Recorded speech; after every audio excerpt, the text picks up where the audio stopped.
దేవునికి మహిమ కలుగునుగాక. ప్రభు పేరట మీ అందరికి వందనాలు, శుభాలు. మరణాత. బాగున్నారా? మీ అందరూ బాగున్నారని తలంచుచు మన ప్రభువును రక్షకుడైన యేసుక్రీస్తు దివ్యమైన నామమున శుభములు తెలియపరుస్తున్నాను. ప్రియులరా, దేవుడు తన క్రియలను, తన ఆలోచనను నీకు నాకు అందించుచున్నారు అని నమ్ముచు మన రక్షకుడును ప్రభు అయిన యేసుక్రీస్తు యొక్క దివ్యమైన నామమున శుభాలు తెలియపరుస్తున్నాను. ప్రియులరా, ఈరోజు తీర్పు తీర్చకుడి ఈ మాటను బైబిల్ గ్రంథంలో తేటగా మనం చదువుదాం. దాని కొరకు ప్రార్థన. సర్వ సృష్టిని నీతిని పరిపాలించుచున్న సృష్టికర్త నీకు స్తోత్రాలు, స్తోత్రం స్తోత్రం ప్రభా. సమయంలో ప్రభా నీ దేన దాసుడిని నేను నీ ఎదుటి చేరి ప్రార్థిస్తుండగా దేవా, నన్ను నా తలంపులు నా ఆలోచన మరుగు చేసి నాలో నీ ఉండి నీ బిడ్డలతో మాట్లాడమని, నీ బిడ్డలకు కావలసిన ఆదరణ దయచేయమని, నీ ఆలోచనతో వారిని బలపరిచి నింపమని ప్రాధేయపడుతూ ప్రార్థిస్తున్నాను. నా ప్రార్థన యావత్తు కూడా అంగీకరించి మేలు చేత నీ ఆలోచన చేత మమ్మల్ని బలపరిచి నీ వాక్యముతో కట్టమని, ఆయన మాట్లాడే దేవుడువు నీవు, మా మాటలు వినుచున్న దేవుడువు, మమ్మల్ని చూచుచున్న దేవుడువు, మమ్మల్ని వెంబడించుచున్న తండ్రి నీకు స్తోత్రాలు. సమయంలో ప్రార్థిస్తుండగా మా ప్రార్థన అంగీకరించి నిదేన దాసుడైన నన్ను నీ సిలువ చాటును మరుగుపరిచి నాలో నీ ఉండి నీ బిడ్డలతో మాట్లాడమని క్రీస్తు నామమున అడిగి ప్రార్థన చేయుచున్నాను పరమ తండ్రి. ఆమేన్. మన దేవుని సన్నిధి సహాయము తోడుగా ఉండి ముందుకు నడిపించును గాక. ఆమేన్. ప్రభునందు ప్రియా దేవుని ప్రియా సంగమా, దేవుని విశ్వాసులారా, ఈ సాయంకాల సమయంలో తీర్పు తీర్చకుడి. ఏంటి వింతగా ఉంది కదా ఈ మాట. తీర్పు తీర్చినప్పుడంట మనం ఏ తీర్పు అయితే తీరుస్తున్నామో ఏదో ఒక రోజున అదే తీర్పులో మనం కూడా నిలబడతామంట. అందుకనే అపోస్తుడైన పౌలు అంటాడు, తీర్పు తీర్చకుడి రోమా సంఘానికి చెప్తున్నాడు. ఒకవేళ మీరు తీర్పు తీర్చే గుంపులో ఉన్నారేమో, తీర్పు తీర్చే గుంపులో ఉండకండి. రేపన్న రోజున తీర్పులో కూడా నువ్వు కూడా తీర్పు తీర్చబడతావు. నీవు ఎదుటి వారిని తీర్పు తీర్చుటకు కూర్చున్నప్పుడు ఆ తీర్పు యథార్థమై దేవునికి అంగీకారమై ఉండాలి తప్ప మనుషులు మెప్పించినట్టు, మనుషులను బలపరిచినట్టుగా ఉంటే తీర్పు తీర్చకు అని దేవుడు స్వయముగా చెప్పుచున్నాడు. ప్రియులారా, విషయాలన్నీ మనం గమనించాలి ఒకసారి. ఎందుకు దేవుడు మాట్లాడుచున్నాడు ఈ మాటలు? అసలు మాట్లాడే అవసరమే వచ్చింది ఆయనకి? అంటే మనుషులు ఏ రకంగా తీర్పు తీర్చుతున్నారనే విషయం గమనించినప్పుడు ఈ 2వ అధ్యాయము రోమాపత్రిక, కాబట్టి తీర్పు తీర్చు మనుషుడా, నీవెవడవైనా సరే నిరుత్తుడవై ఉన్నావు. దేని విషయములో ఎదుటి వారికి తీర్పు తీర్చుచున్నావో దాని విషయంలో నీవే నేరస్తుడు అని తీర్పు తీర్చుకునిచున్నావు. ఎలా అనగా, తీర్పు తీర్చు నీవును అట్టి కార్యములు చేయుచున్నావు కావా? చూసారా, అట్టి కార్యములు చేయుచున్నావు కావా? నిజమే కదా. మనుషుడిగా నువ్వు పుట్టి యథార్థత జీవితానికి నువ్వు ఉండాలి, కానీ తీర్పు తీర్చే గుంపులో న్యాయమైన గుంపులో నేను ప్రజలకు మేలు చేసే గుంపులో ఉన్నాను అనుకోవచ్చు. మంచిదే, ప్రజలకు మేలు చేయండి, న్యాయమైన తీర్పు తీర్చండి. అయితే ఇక్కడ ఏ గుంపులో ఉన్నావనేది మనం ఒకసారి సరి చేసుకోవాలి. ఇక్కడ 4 గుంపులు కనపడతాయి: అసూయ, స్వార్థం, అన్యాయం, పాపం, అక్రమం. ఈ 4 కూడా సాతాను గుంపులు. నీతి, నిజాతి, భక్తి, భయము, ఆసక్తి. 5 దేవుని 5 వేరేగా ఉంటాయి, ఈ 4 వేరేగా ఉంటాయి. ఇంకా ఉన్నాయి సాతాను విషయంలో. అయితే మనం తీర్పు తీర్చేటప్పుడు దేవుడు చూచుచున్నాడు, దేవుడు వినుచున్నాడు, దేవుడు గమనిస్తున్నాడు, దేవుడు ఆయన మనల్ని సరిచేసే మన ఎంటే వెంబడిచ్చే దేవుడు అనే విషయం మాత్రం మర్చిపోకండి. ఇది చాలామంది జాగ్రత్త కలిగి వినాలి. అయితే ఇక్కడ అంటున్నాడు ఏమని, దుష్కార్యములు చేసేవారి మీద దేవుని తీర్పు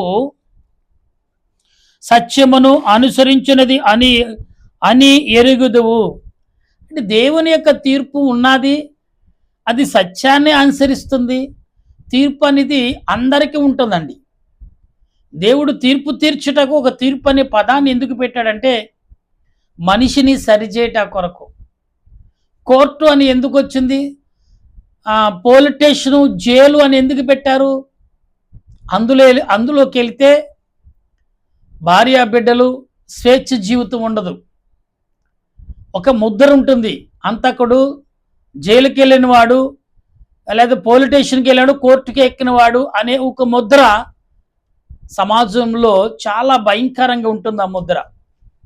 ఆ ముద్ర పడిన వారు చాలామంది ప్రాణాలు తీసుకున్న వారు ఉన్నారు. ఎందుకంటే కొందరు పరువు కొరకు బ్రతికేవారు ఉన్నారు, కొందరు మాట కొరకు బ్రతికేవారు ఉన్నారు, కొందరు క్రియల కొరకు, కుటుంబం కొరకు బ్రతికేవారు ఉన్నారు. అందులో బాగా పరువు అనేది మాటని చాలా ఎక్కువగా ప్రతి వారు ఆలోచించేవారు. కానీ ఇవన్నీ దేవుడు చూస్తున్నాడు. చూసి పరువు కొరకు పాకులాడుతున్నాడు, తీర్పు తీరుస్తున్నాడు అండి. ఇతడుకు కూడా తీర్పు ఉంది, తీర్పు జరుగుతుంది అనే విషయం మర్చిపోయాడా అనే విషయంలో దేవుడు నీకు గుర్తు చేస్తాడు. ఏమనంటే, ఇట్టి కార్యములు చేయవారికి తీర్పు తీర్చుచు. చూడండి, ఇట్టి కార్యములు అంటే నువ్వు దేవుని యొక్క, అంటే ఇట్టి కార్యములు తీర్పు తీర్చుదు అని, నేనే తీర్పుగారిని, నేనే న్యాయములో కూర్చున్నాను అని అనుకుంటువా మానవుడా? నీవు ఏదో ఒక రోజున తీర్పులోకి నీవు వచ్చుదువని, కూర్చుందువని, తీర్పులో నిలబడదువని నీకు తెలీదా అని దేవుని వాక్యం చెప్తుంది. నా ప్రియ దేవుని బిడ్డలారా, ఈ ఉదయ కాలంలో దేవుడు నీ ఎడల, నా ఎడల ఏ రకమైన క్రియలు కలుగున్నాడు అనే విషయాన్ని మనం గమనించాలి ఒకసారి. ఇక్కడ ఏమంటున్నాడంటే ఆయన, లేదా దేవుని అనుగ్రహము మారు మనసు పొందుటకు నిన్ను మారు మనసు లేదనగా మారు మనసు నిన్ను ప్రేరేపించుచున్నదని నీకు తెలియదా? ఇది కూడా ఒక విషయం అండి, మనం గమనించాలి ఒకసారి. ఇంకో మాట అంటున్నారు ఇక్కడ, నీ అనుగ్రహం ఐశ్వర్యమును దీర్ఘ శాంతమును తునీకరించుదువా. అంటే చూడండి, ఐశ్వర్యమును, ధనమును, దీర్ఘశాంతమును నీవు తునీకరించుదువా అని అడుగుతున్నాడు దేవుడు. ప్రభునందు ప్రియ దేవుని బిడ్డలారా, ఈ ఉదయ కాలంలో దేవుడి నీ యొక్క ఆలోచన క్రియలు ఏ రకంగా ఉంటున్నాయి అనేది మనం ఒకసారి ఆలోచన కలిగి ఉండాలి. అయితే ఇక్కడ కాఠిన్యమును మార్పు పొందిన నీ హృదయమును అనుసరించి, మార్పు పొందిన హృదయం అంట. ఉగ్రత దినమందు అనగా దేవుని న్యాయమైన తీర్పు దేవుని న్యాయమైన తీర్పు బయలుపడినని నీకే నువ్వు సమకూర్చుకొనుచున్నావు. అంటే నీకు నువ్వే తీర్పులోకి వెళ్ళాలి. నువ్వు చేసే క్రియలు, నువ్వు చేసే ఆలోచనలు ఎలా ఉన్నాయంటే తీర్పులోకి. అందుకే తీర్పు తీర్చకుడు అంటే ఏంటి? పాపము చేయకుడి, దుర్భాషలు మాట్లాడుకుడి, చెడు ఆలోచనలకు వెళ్ళకుడి, అపవిత్రమైన పనులకు చోటు దూరంగా ఉండుడి, దేవుని ఆలోచనలోకి ముందుకు నడువుడి అనే విషయాలు ఇవన్నీ కూడా దేవుడు వాక్యం ద్వారా అందిస్తున్నాడు. నా ప్రియ దేవుని సంగమా, దేవుని బిడ్డలారా, ఈ ఉదయ కాలంలో దేవుడు తన క్రియల ద్వారా అనేకమైన క్రియలు మనం కలుగజేస్తున్న దానిని బట్టి మనం ఆలోచించి కొన్ని నిర్ణయాలు తీసుకుంటూ ఉంటాం. ఎలాంటి నిర్ణయాలంటే దానికి అందుకు వాని క్రియల చెప్పున ప్రతిఫలమిచ్చెను. సత్క్రియను సత్క్రియలను ఓర్పుతో చేయొచ్చు. మహిమను ఘనతను అక్షయతను వెతుకు వారికి నిత్య జీవమును ఇచ్చుటకు అయితే భేదములు పుట్టించి సత్యమునకు లోబడక దుర్నీతికి లోబడిన వారికి మీదికి దేవుని ఉగ్రతయు రౌద్రయమును వచ్చును. దుష్కార్యము ప్రతి మనిషినికి ఆత్మకు మొదట యూదునికిని క్రీస్తు దేశస్సుకును కూడా శ్రమయు వేదనయు కలుగును. సత్క్రియ చేయు ప్రతి వానికిని మొదట యూదునికిని క్రీస్తు దేశస్థునికి కూడా మహిమయు ఘనతయు సమాధానమును కలుగును. ఇక్కడ ఎలాగూ మాట్లాడుచున్నారు చూసారండి. అంటే సమాధానము లేకుండా జీవించేవారు కొందరైతే సమాధానము కలిగి మాట్లాడేవారు మరి కొందరని మనం భావించాలి. నా ప్రియ దేవుని సంగమా, దేవుని బిడలారా, ఈ సాయంకాల సమయంలో దేవుని వాక్యము ద్వారా ప్రార్థిస్తున్న మనము ఆయన ఆలోచనలతో ఆయన క్రియలలో మనం జీవిస్తున్నామని గమనిస్తే ఎంతవరకు ఏ రకంగా ఉంటుందనేది మనం గమనించగలిగి ఉండాలి. అయితే ఇక్కడ అంటున్నాడు దేవుడు పక్షపాతము లేదు, ధర్మశాస్త్రము లేక పాపము చేసిన వారందరూ ధర్మశాస్త్రము లేకియే నశించరి. ధర్మశాస్త్రము కలిగిన వారై పాపము చేసిన వారందరూ ధర్మశాస్త్రము అనుసారముగా తీర్పునందురు. ధర్మశాస్త్రము విరువారు దేవుని దృష్టికి నీతిమంతులు కారు గాని ధర్మశాస్త్రమును అనుసరించి ప్రవర్తించే వారే నీతిమంతులుగా ఎంచబడుదురు. ధర్మశాస్త్రముని అన్యజనులు, ఇక్కడేమన్నారు, ధర్మశాస్త్రము లేని అన్యజనులు అంటున్నాడు. అంటే తర్వాత అంటున్నాడు, అంటే కృపచేత సంబంధమైన క్రియలు చేత చేసిన వారై ఎడల వారు ధర్మశాస్త్రము లేని వారైనను తమకు తామే ధర్మశాస్త్రమై ఉన్నట్టున్నారు.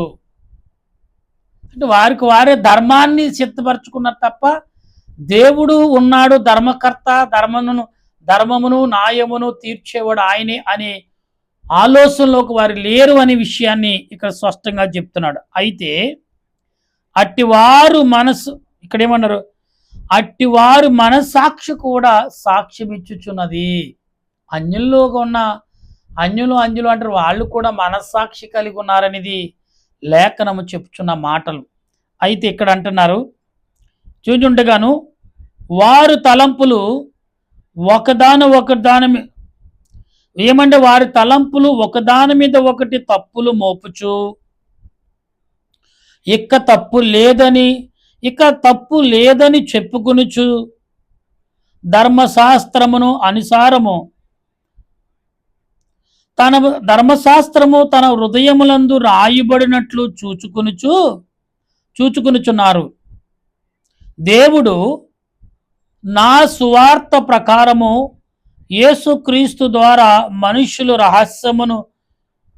మనుషుల యొక్క రహస్యము దినమందు విమర్శించే దినమందు ఇలాగు జరుగును. నా ప్రియ దేవుని సంగమా, దేవుడు తన క్రియలను ఏ రకంగా మనకు బయలుపరుస్తున్నట్టు తీర్పు తీర్చకుడి, ఆ తీర్పు నీకు ఉన్నది అని భావించండి అంటాడు. అంటే తీర్పులోకి అబద్ధం చెప్పేవాడు జీవితకాలం అబద్ధం చెప్తే కుదరదండి. కోర్టులో లాయర్లు కావాలని జడ్జిల ముందు, అవతల వారి ముందు అబద్ధాలు పలుకుతుంటారు. వాళ్ళు అబద్ధం చెప్తే వాళ్ళు ఏం కోపంతో రగిలిపోయి అవతల వాడి మీద దాడి చేయడానికి ప్రయత్నం చేస్తారు. కోర్టులో కోపపడటము, ఆవేశంగా ఊగిపోవటము, ఆవేశంగా మాట్లాడటము, గట్టిగా అరవటము చేస్తే కేసు నీకు ఫేవర్గా కాకుండా నీ మీద తిరిగి మరలా ఆ కేసు మరొక కేసు పెడతారు. ఎందుకంటే కోర్టు అనేది అన్నిటికీ ప్రశాంతమైనది, న్యాయము సమాధానము దేవుడే స్వయంగా న్యాయము తీర్చుటకు వచ్చాడు అని అంత నిశ్శబ్దంగా అక్కడ మాట్లాడేది జడ్జి గారు లాయర్ గారు జడ్జి గారును లాయర్ గారు మాట్లాడింది మాత్రమే మూడో వ్యక్తి, ఆ బోన్లో నుంచున్న వ్యక్తి, అవతల వారి వ్యక్తి, ఈ నలుగురు మధ్యనే సంభాషణ జరుగుతుంది. అందరూ అలాగా శోద్ధం చూసినట్టు చూడాలి. అంటే ప్రియులారా గమనించండి, న్యాయము అనే పీఠము లేకపోతే తీర్పు అనే పీఠములోకి నువ్వు ఎక్కుచున్నప్పుడు నువ్వెంతగా ఆలోచించాలో గమనించండి. అందుకే కోర్టుల చుట్టూను పోలీసుల చుట్టూ తిరగటానికి చాలామంది భయపడి త్వరగా సెటిల్మెంట్లు చేసుకుంటారు. నిజమేనండి. ఎందుకంటే పరువు అనేది అక్కడ ఉండదండి. నువ్వు పరువు కాపాడుకోవాలంటే అసలు నీలో పరువు ఉన్నదా లేదా అనేది కోర్టు నీలో ఉన్న రుచి నీలో ఉన్న పరువు అనే రుచిని చూడటకు ఎదురు చూస్తుంది. నీలో ఉన్న మంచిని బయట తీయటకు కోర్టు పరువు అన్నాడు. అసలు ఈ లోకంలో పరువు అనేది మనుషుడికి ఉందా? పరువు అనేది దేవుడికే ఉండవలసింది. ఇలా మనుషుడు పరువు కోసం బతుకుతున్నాడు. ఇది ఉండిదా చచ్చిదా, మనిషి కూడా వచ్చిదా కాదే. అసలు ఆ పరువు అనేది ఉందా లేదా? పరువు కంటే విలువ అనేది ప్రేమ, గౌరవం, మర్యాద.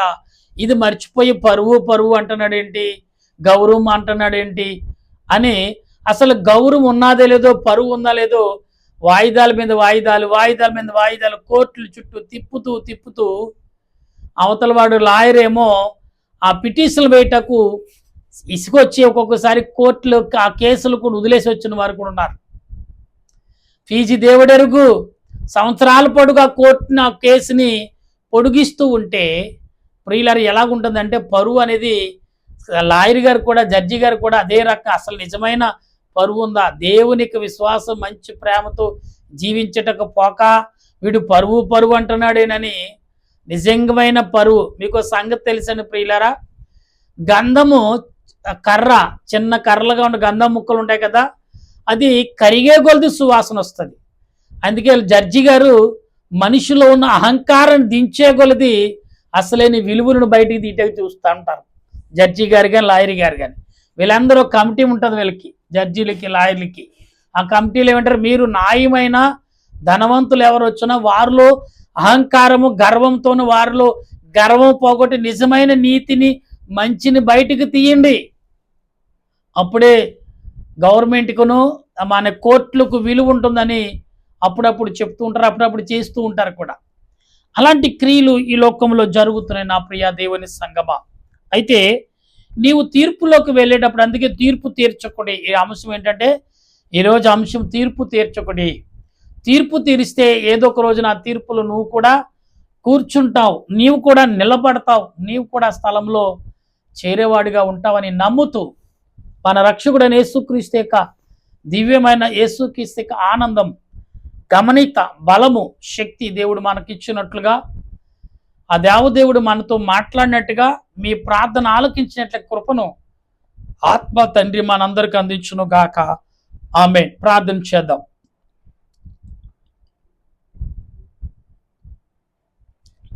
దయగల మా దేవ, ప్రేమగల మా రక్షక, వందనాలు.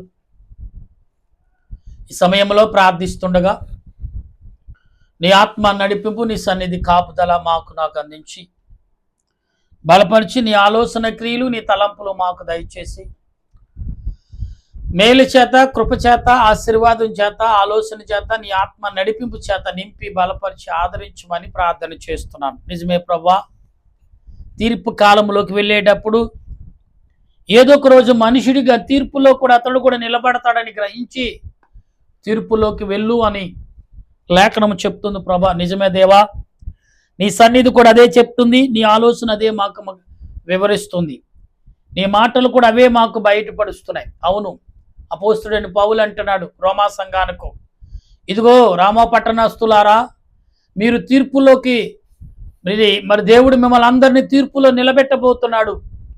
కాబట్టి తీర్పులో ఎలాగ నిలవాలో, ఎలాగ ఉండాలో, ఎలాగ ప్రవర్తించాలో మీరు కలిగి ఉన్నారా అని మాటలు హెచ్చరిస్తున్నాడు ప్రభా.